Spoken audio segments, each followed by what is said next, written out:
Bismillahirrahmanirrahim. Assalamualaikum warahmatullahi wabarakatuh. Anak-anakku, bagaimana kabarnya? Semoga kalian senantiasa sehat, bahagia, dan tentunya selalu semangat dalam mengikuti kegiatan pembelajaran. Baik anak-anak, berjumpa lagi dengan Ibu Lia pada mata pelajaran Matematika kelas 8. Pada semester 2 ini, kita akan memulai membahas mengenai Teorema Pitagoras.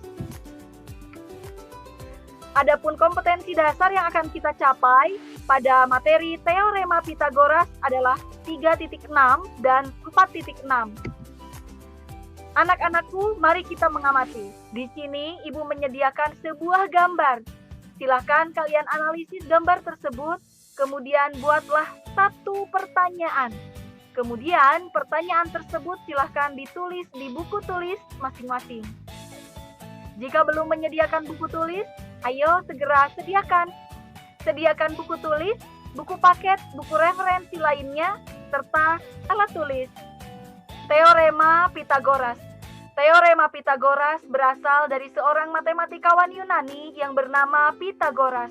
Adapun bunyi Teorema Pitagoras yaitu pada segitiga siku-siku, kuadrat sisi terpanjang atau hipotenusa sama dengan jumlah kuadrat sisi-sisi yang lain. Memeriksa kebenaran Teorema Pitagoras. Di sini Ibu menyediakan sebuah segitiga siku-siku. A, B, C. Ya, penamaan segitiga siku-siku tersebut diambil dari titik sudutnya. Kemudian, kita perhatikan dari titik sudut A ditarik garis ke titik sudut C. Di sini Ibu beri warna ungu. Ya, namanya adalah hipotenusa atau sisi terpanjang dari segitiga siku-siku. Kemudian, dari titik A ke titik B, lalu dari titik B ke titik C, apa ya namanya? Baik anak-anak, ternyata namanya adalah sisi siku-siku. Sehingga pada segitiga siku-siku itu terdapat hipotenusa dan terdapat dua buah sisi siku-siku. Kemudian kita perhatikan dengan baik. Pada titik sudut B ini terdapat suatu tanda berwarna hitam. Ini menunjukkan bahwa titik sudut B ini memiliki besar sudut 90 derajat. Artinya titik B adalah sudut siku-siku. Setelah itu, mari kita amati segitiga berikut ini. Nah, apa yang berbeda? Ya anak-anak, di sini pada titik sudut B memiliki tanda yang berwarna hitam, akan tetapi menghadap ke atas. Apa maksud dari tanda ini? Titik sudut B dengan tanda seperti ini menandakan bahwa besar sudut B adalah 90 derajat. Sehingga titik B disebut sebagai sudut siku-siku.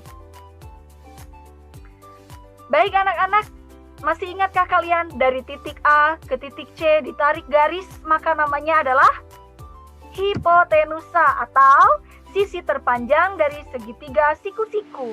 Kemudian dari titik A ke titik B ditarik garis, lalu dari titik B ke titik C ditarik garis, sehingga namanya menjadi sisi siku-siku. Baik, kita ulang anak-anak. Segitiga siku-siku memiliki sebuah hipotenusa atau sisi terpanjang. Kemudian memiliki dua buah sisi siku-siku. Selain itu, memiliki sebuah sudut siku-siku.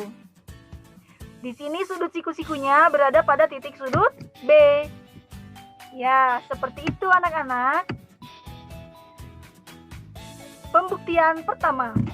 Di sini Ibu memiliki sebuah segitiga dengan hipotenusanya adalah C. Kemudian sisi siku-sikunya adalah A dan B. Amati dengan baik ya. Luas daerah yang dibatasi oleh persegi merah, ini Ibu misalkan sebagai L1 sama dengan A kuadrat. Kemudian, luas daerah yang dibatasi oleh persegi biru, Ibu misalkan sebagai L2 sama dengan B kuadrat. Kemudian kita perhatikan persegi yang ada di sebelah kanan.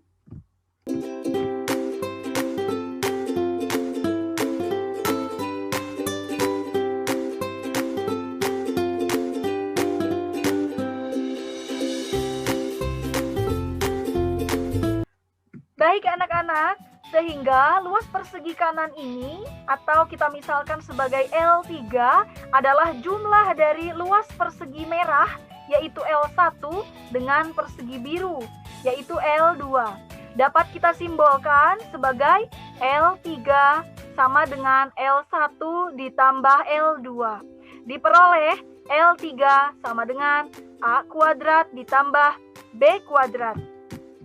Kemudian persegi kanan ini adalah suatu persegi yang memiliki panjang sisi C, sehingga luas L3 adalah C kuadrat. Oleh karena L3 sama dengan A kuadrat ditambah B kuadrat dan L3 itu sama dengan C kuadrat, maka dapat kita simpulkan bahwa C kuadrat sama dengan A kuadrat ditambah B kuadrat. Jadi anak-anak, C kuadrat sama dengan A kuadrat ditambah B kuadrat.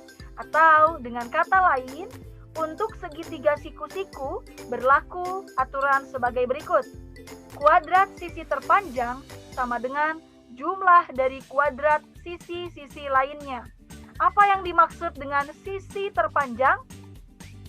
Tepat sekali, hipotenusa. Pembuktian kedua. Di sini Ibu memiliki sebuah gambar. Silakan kalian perhatikan gambar tersebut dengan baik.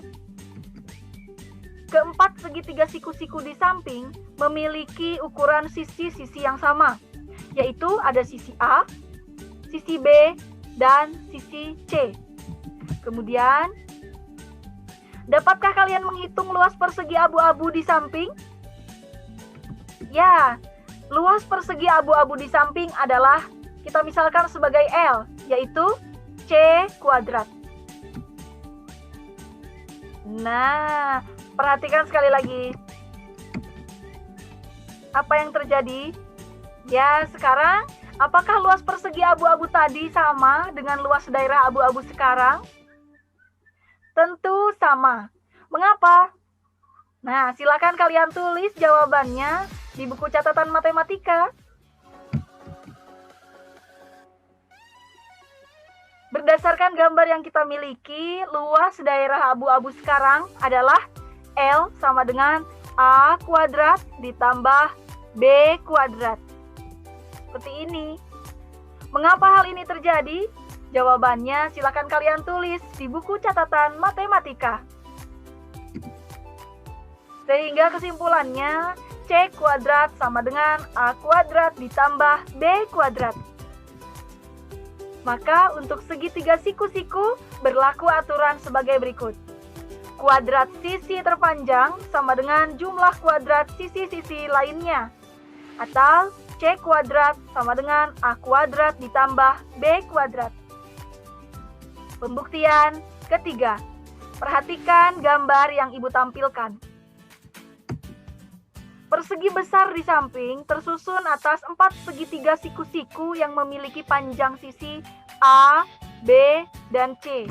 Kemudian, pada gambar tersebut juga terdapat sebuah persegi kecil.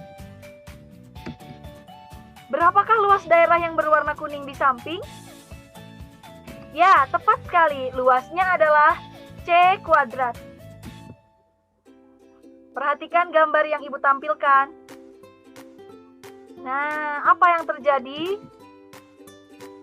Baik anak-anak, sekarang berapakah luas daerah yang berwarna kuning?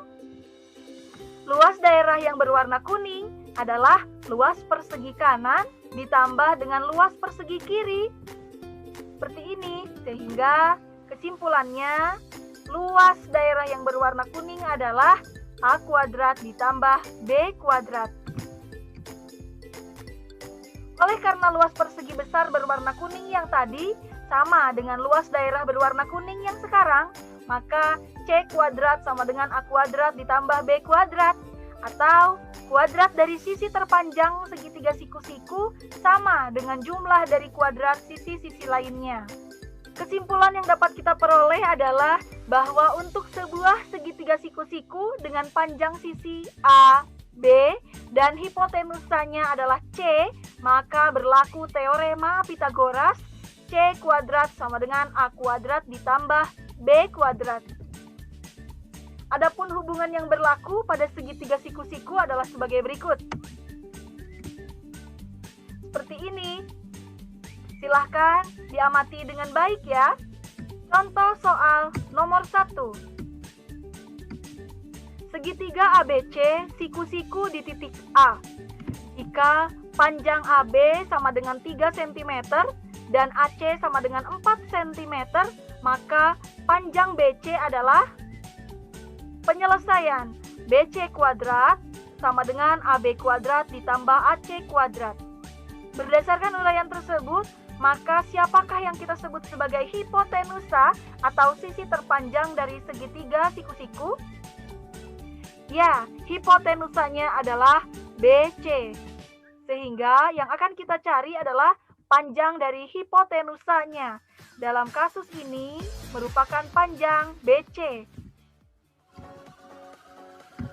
Panjang AB kita ganti menjadi 3, sehingga 3 kuadrat ditambah panjang AC kita ganti menjadi 4. Maka 3 kuadrat ditambah 4 kuadrat sama dengan 9 ditambah 16 sama dengan 25. Langkah selanjutnya adalah BC sama dengan akar dari 25. Maka panjang BC sama dengan 5 cm. Contoh soal nomor 2.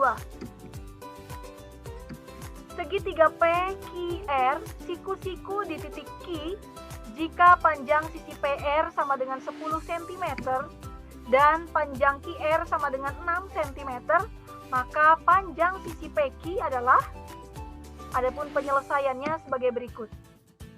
PR kuadrat sama dengan QR kuadrat ditambah PQ kuadrat.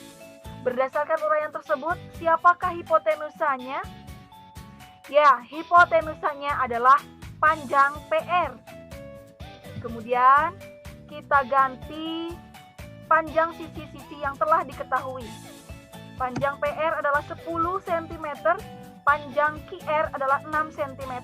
Sehingga 10 kuadrat sama dengan 6 kuadrat ditambah PQ kuadrat.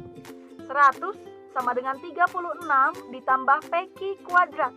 Langkah selanjutnya, PQ kuadrat sama dengan 100 dikurangi 36 sama dengan 64. PQ adalah akar dari 64. Jadi, panjang sisi PQ sama dengan 8 cm. Menerapkan teorema Pitagoras untuk menyelesaikan masalah. Kita perhatikan contoh soal nomor 3. Suatu hari, Alarik merencanakan akan pergi berlibur ke pantai. Rumah Alarik berada di sebelah barat rumah Zahran. Pantai yang akan Alarik kunjungi terletak tepat di sebelah utara rumah Zahran. Jarak rumah Alarik dan Zahran adalah 15 km, sedangkan jarak rumah Zahran ke pantai adalah 20 km. Jika Alarik berangkat ke pantai tanpa melalui rumah Zahran, seperti pada gambar di samping, maka berapa jarak yang ditempuh oleh Alarik? Sebelum kita membuat sketsa dari contoh soal ini, langkah pertama yang kita lakukan adalah tepat sekali menuliskan arah mata angin. Kemudian kita buat ilustrasi gambar seperti ini. Bagaimana cara menyelesaikannya? Baik anak-anak, perhatikan dengan baik ya. Dengan menggunakan teorema Pitagoras, jarak dari rumah Alarik ke pantai yaitu sebagai berikut. Kita misalkan, K adalah jarak dari rumah Alarik ke pantai. Maka kita peroleh K kuadrat sama dengan 15 kuadrat ditambah 20 kuadrat. K sama dengan akar dari 15 kuadrat ditambah 20 kuadrat sama dengan akar dari 225 ditambah 400 sama dengan akar dari 625. Sehingga K sama dengan 25 km. Berdasarkan uraian tersebut, maka jarak yang ditempuh oleh Alarik adalah 25 km. Anak-anakku, terima kasih kalian telah menyaksikan video pembelajaran hari ini sampai selesai. Semoga hal ini menjadikan berkah bagi kesuksesan kalian di masa depan. Tetap jaga kesehatan ya anak-anak. Sampai jumpa pada pertemuan berikutnya. Baik anak-anak hebat, terima kasih. Wassalamualaikum warahmatullahi wabarakatuh.